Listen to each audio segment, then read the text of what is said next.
كلا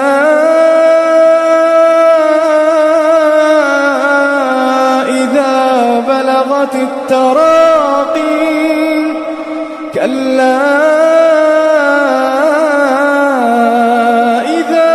بلغت التراقي وقيل من راق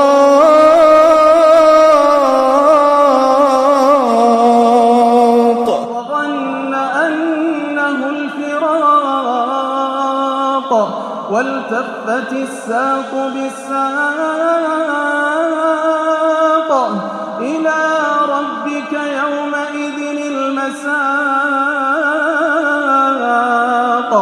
فلا صدق ولا صلى ولكن كذب وتولى